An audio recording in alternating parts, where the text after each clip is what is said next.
Imagine if I told you that the most celebrated health hack of our time, a practice touted by biohackers and wellness gurus for its cellular rejuvenation powers, might not be the ultimate champion after all. For years, we've been led to believe that prolonged fasting is the undisputed king of triggering autophagy, that miraculous cellular self cleaning process where your body literally takes out the trash, consuming old, damaged proteins and cellular components to fuel itself and create newer, healthier cells. We've seen the headlines, the documentaries, the testimonials of people undergoing multi day water fasts to activate this profound cleansing. But what if the key to unlocking even greater levels of autophagy, to supercharging this internal renovation project, isn't about complete deprivation? What if you could achieve a state of enhanced cellular cleanup while still nourishing your body without the grueling effort and potential pitfalls of extended fasting? This isn't a hypothetical question. Emerging research from the frontiers of nutritional neuroscience is pointing towards a powerful, sustainable, and perhaps even more effective dietary strategy. I am a neuroscientist, and my work involves understanding how nutrients and dietary patterns directly influence our brain's health, its resilience, and its fundamental cellular processes. Through this lens, the data is revealing a fascinating story, one that challenges the fasting-only dogma and introduces a more nuanced, powerful approach. The goal of autophagy is to remove cellular debris, and the trigger is a cellular energy crisis signaled by a master regulator called mTOR and an energy sensor called AMPK. Fasting works brilliantly by depleting glucose and amino acids, shutting down mTOR, and activating AMPK, which in turn flips the autophagy switch. But the story doesn't end there. The composition of what you eat when you are not fasting plays a critical and arguably more powerful role in priming this system for maximum efficiency. The limitation of relying solely on fasting for autophagy is that it's a somewhat blunt instrument. It creates a generalized energy deficit. However, the subsequent refeeding phase, if done incorrectly, can slam the brakes on autophagy with a vengeance. A large meal rich in protein and carbohydrates, especially refined carbs, can cause a massive spike in insulin and amino acids, rapidly reactivating mTOR and halting the very autophagic process you work so hard to initiate. This creates a cycle of start and stop that may not be optimal for sustained cellular renewal. The breakthrough understanding is that we can achieve a more persistent, elevated state of autophagy by strategically manipulating our macronutrient intake throughout our eating windows. This isn't about starving. It's about strategically feeding your body in a way that continuously encourages this cleansing process. The diet that accomplishes this does so by creating a perpetual low-grade signal that keeps mTOR in a suppressed state and AMPK active even in the presence of food. This is a game changer because it moves us from a paradigm of periodic, intense cleansing to one of continuous background maintenance. Think of it as the difference between doing a massive, exhausting spring cleaning once a year versus having a highly efficient, self-cleaning home that tidies itself up daily. The latter is far more sustainable and ultimately provides a cleaner, healthier environment for your cells to thrive. The core principle of this dietary approach is a specific and deliberate manipulation of protein intake. Protein, specifically certain amino acids like leucine, which is abundant in whey, meat, and dairy, is the most potent activator of mTOR. While protein is essential for building muscle and countless other functions, consistently high intake tells your body to stay in growth and build mode, directly opposing the cleanup and recycle mode of autophagy. The revolutionary idea, backed by a growing body of preclinical and clinical evidence, is that a diet low in specific amino acids can trick the body into believing it is in a fasted state, even while consuming adequate calories from other sources. This is the foundation of the diet that can double autophagy more than fasting alone. It's not about total calorie restriction, but about a specific amino acid restriction. This allows for a more consistent and potentially more profound activation of the autophagic pathways, particularly in critical organs like the brain and liver, where efficient waste removal is paramount for long term health and preventing age related decline. The implications for neurodegenerative diseases, metabolic health, and longevity are staggering. We are shifting from a focus on when we eat to a more sophisticated understanding of what we eat to directly manipulate our cellular machinery for health and longevity. So let's dive into the core mechanism. The switch we need to understand is mTOR, the mechanistic target of rapamycin. Picture mTOR as the foreman of a massive cellular construction site. When resources are plentiful, when you've just eaten a steak or a protein-rich meal, this foreman is shouting, "All right, team, we've got loads of building materials. Let's grow. Let's build new proteins. Let's synthesize. Divert all energy to construction." In this high activity state, the cleanup crew, autophagy, is told to stand down. There's no time for recycling when there's a rush of new materials coming in. Now, when you fast, building materials become scarce. The foreman mTOR quietens down due to a lack of amino acids and low insulin levels. With the construction site silent, the cellular energy sensor, AMPK, sounds the alarm. AMPK essentially says, "We have an energy crisis. We need fuel. Cleanup crew, get to work. Start breaking down all those old, unused proteins and cellular parts and recycle them into emergency energy." This is the beautiful, life-sustaining process of autophagy. Fasting is a very effective way to silence mTOR and activate AMPK. However, the diet I am referring to takes this a step further by employing a more precise tool, specific amino acid restriction.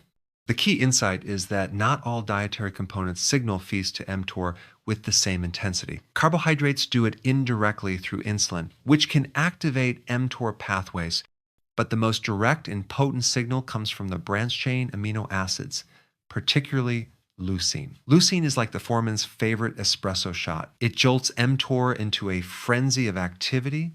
Therefore, a diet strategically low in leucine and other essential amino acids can keep the mTOR foreman in a quiet, subdued state. Even while you are consuming sufficient calories from fats and carbohydrates, this is the scientific bedrock of this approach. You are essentially feeding your body energy while simultaneously sending a biochemical message that says we are still in a state of scarcity for building materials. So please continue with the cleanup operations. This leads us to the practical application, the protein cycling diet.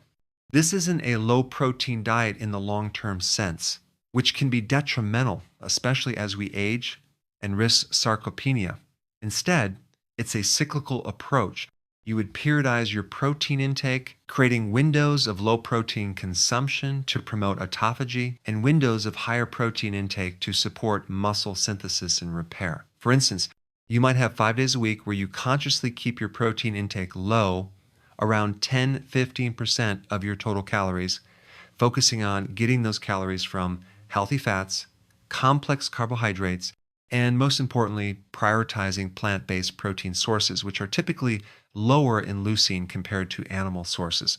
Then, on 2 or 3 days, often aligned with your most intense workout days, you would increase your protein intake to a more standard or higher level, around 25-30% of calories, to provide the necessary amino acids for muscle repair and growth.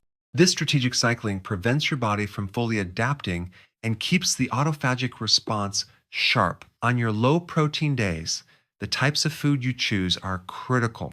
You would build your meals around foods that are inherently low in the most mTOR stimulating amino acids.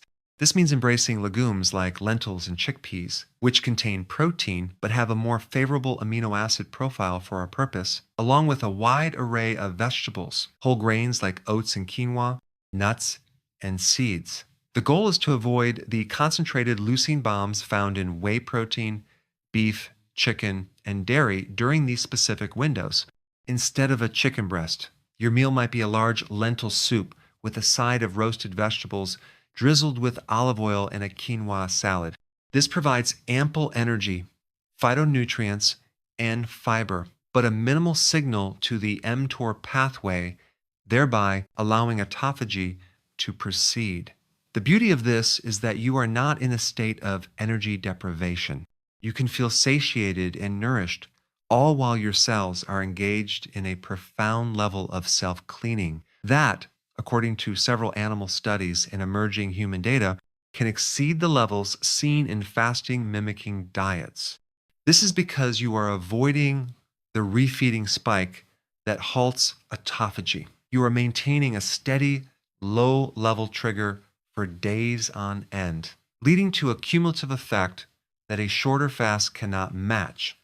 Now, you might be wondering about the concrete evidence. Where is the data that shows this can actually double autophagy compared to fasting? Let's move beyond the mechanism and look at the research. One of the most compelling lines of evidence comes from studies on specific dietary compositions. For example, research published in journals like Cell Metabolism and Nature Communications has demonstrated that diets very low in certain amino acids, particularly methionine and branched chain amino acids, can robustly extend lifespan and health span in model organisms like yeast, worms, flies, and mice. The primary mechanism identified for this life extending effect is the potent upregulation of autophagy.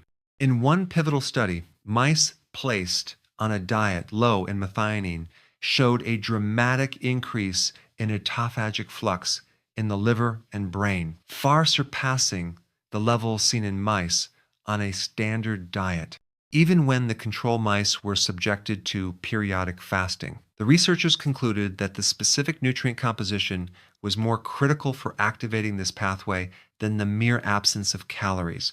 Another fascinating study looked at the effects of a plant-based diet versus an animal-based diet on biomarkers of aging. While not always exclusively measuring autophagy, the findings consistently show that plant-predominant patterns are associated with lower activity in the IGF-1 and mTOR pathways, which is the precise biochemical environment we are trying to create for autophagy to flourish.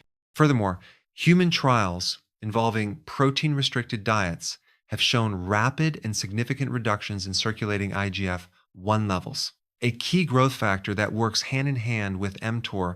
A drop in IGF-1 is a strong proxy for a systemic shift away from growth mode and towards maintenance and repair mode, which includes autophagy.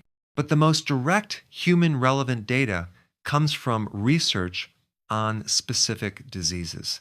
In models of neurodegenerative diseases like Alzheimer's and Parkinson's, the accumulation of toxic, misfolded proteins is a hallmark of the condition. Autophagy is the brain's primary mechanism for clearing these proteins. Studies have shown that dietary interventions that reduce protein intake, specifically those that lower methionine and branched chain amino acids, can enhance the clearance of amyloid beta and tau proteins in the brain, the very proteins that clog up the brains of Alzheimer's patients. This isn't just about longevity, it's about cognitive health right now. The brain is exceptionally vulnerable to cellular debris, and its ability to perform this internal cleaning is paramount. Fasting can help, but the logistical and safety challenges of prolonged fasting for many individuals, especially the elderly, are significant. A strategically implemented, low-protein, plant-focused diet offers a sustainable and potentially more effective alternative for promoting brain health through enhanced autophagy. Let's also consider cancer research. Many cancer cells are highly dependent on methionine. Methionine-restricted diets have been shown to selectively stress cancer cells and inhibit their growth, while healthy cells are more adaptable. Again, autophagy is a key player here, as it can help eliminate precancerous cells. The evidence is converging from multiple fields: longevity science, neuroscience, and oncology, all pointing towards the same conclusion: the selective restriction of specific dietary components, primarily certain amino acids, is a powerful lever for controlling our most fundamental health-preserving cellular processes. This isn't anecdotal. It's a conclusion being drawn from high-impact, data-driven laboratories around the world. It represents a maturation of our understanding, moving from the simple eat less or fast longer to the more sophisticated eat smarter for your cellular signaling pathways. Implementing this diet for superior autophagy requires a thoughtful and practical approach.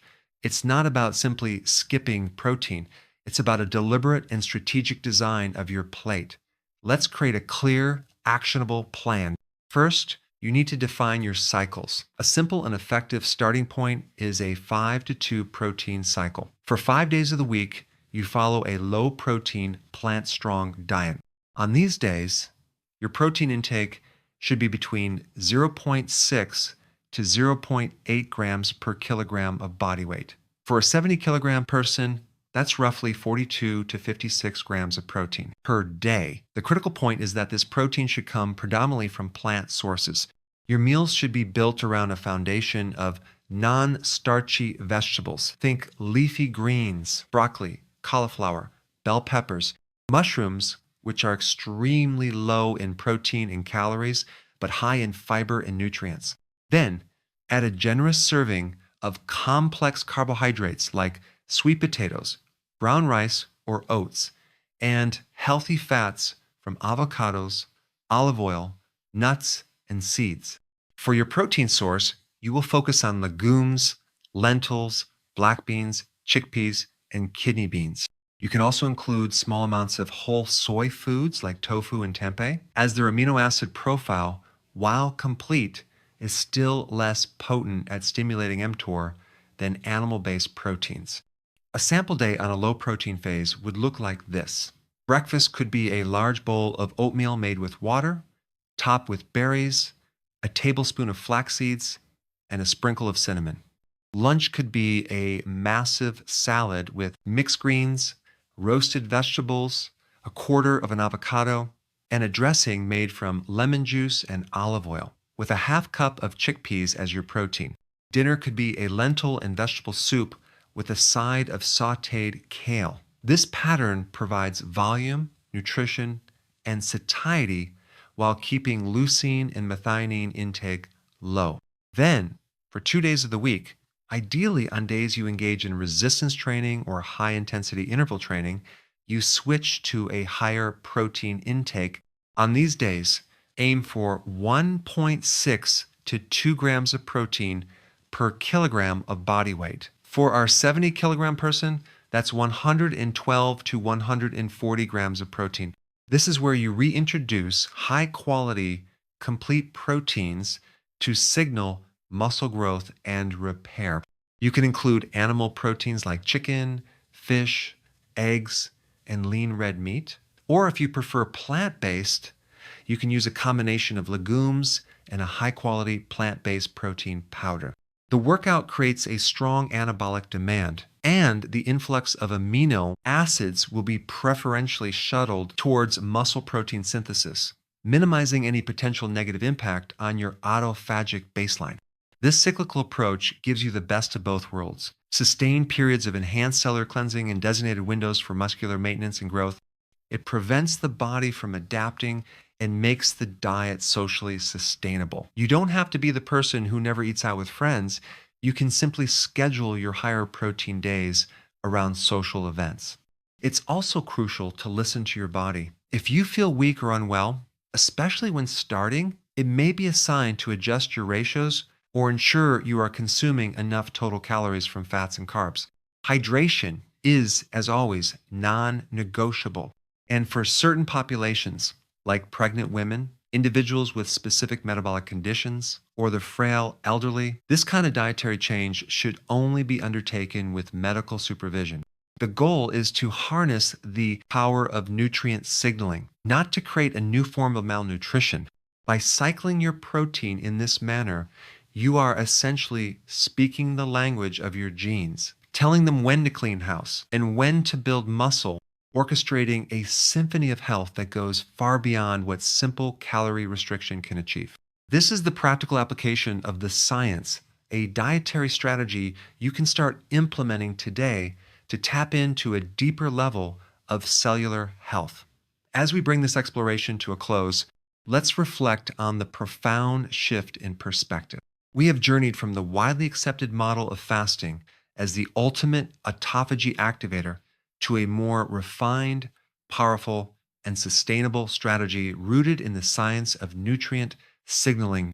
The revelation that we can double down on our body's innate cleansing processes, not through deprivation, but through the strategic selection of foods, specifically by cycling our intake of certain amino acids, is a paradigm shift with monumental implications for our long-term health. This isn't just another diet trend, it's the application of cutting-edge molecular biology to our daily lives. It empowers us to move from a passive state of hoping our body cleans itself during a fast to an active state of continuously guiding our cellular machinery towards maintenance and renewal through every single food choice we make. The potential benefits are vast, from slowing the biological aging process and reducing the risk of age-related diseases like Alzheimer's and certain cancers, to enhancing metabolic flexibility and improving overall cellular resilience. Your body is equipped with this magnificent built-in recycling and renewal program. For too long, we thought the only way to run it was to shut down the entire system through fasting.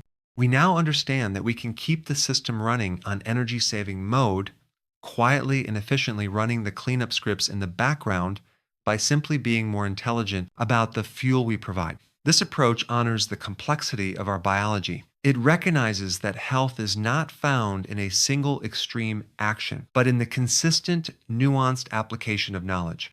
Think of your cells as a high-performance vehicle. Fasting is like taking the car to a mechanic for a full engine flush and detailing its intensive, effective, but it's a periodic service. The protein cycling, plant-strong diet is like using premium, clean fuel and performing daily, minor maintenance checks. It ensures the engine runs smoothly day in and day out, preventing the buildup of gunk in the first place. Which approach do you think will lead to better long-term performance and longevity for the vehicle? The answer is both have their place, but the daily maintenance is what truly preserves the asset. This is the core message I want you to take away. You have more control over your health span than you might have imagined. The levers are not just when you eat, but the very specific biochemical messages you send with what you eat.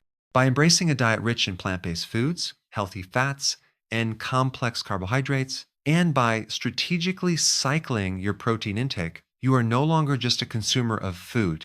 You are a conductor of your cellular orchestra, directing the intricate processes that define your vitality and your future self. This knowledge is power. It's the power to make informed decisions that align with your body's deepest needs for cleansing and renewal. It's a journey away from dogmatic, one-size-fits-all solutions and towards a personalized, science-backed strategy for thriving. And this is precisely why I want you to take action right now. This information is transformative, but its true power is unlocked only through application. Don't let this be just another video you watch and forget. Your health is your most valuable asset, and investing in it at this fundamental cellular level is the highest return on investment you will ever get. I want you to start small. You don't have to overhaul your entire life tomorrow. This week, I challenge you to implement just one low-protein, plant-based day. Plan it out. Choose a day, find 3 simple recipes based around lentils, vegetables, and healthy fats, and experience it for yourself. Pay attention to how you feel. Notice the mental clarity, the sustained energy. Then share your commitment in the comments below. Write, I'm starting my first low-protein day on day of the week, and let's build a community of practice right here. Your comment will inspire others and create accountability for yourself. Furthermore, I have created a free, downloadable one-page guide that summarizes this entire protocol, the science, the food lists, and a sample 7-day meal plan to get you started. The link is in the description below. Download it, print it, put it in your fridge. This is your tangible first step. And finally, if this video has provided you with value, if it has shifted your perspective on health and nutrition, then do me the immense favor of liking this video, subscribing to the channel, and hitting the notification bell. By doing so, you are not just supporting this channel, you are ensuring that you don't miss the next piece of cutting edge science that can help you optimize your life. We are on this journey to uncover the truth about our health together. Now, take that first step, download the guide, plan your day, and join the conversation in the comments. Let's activate that autophagy and build a healthier future, one smart meal at a time.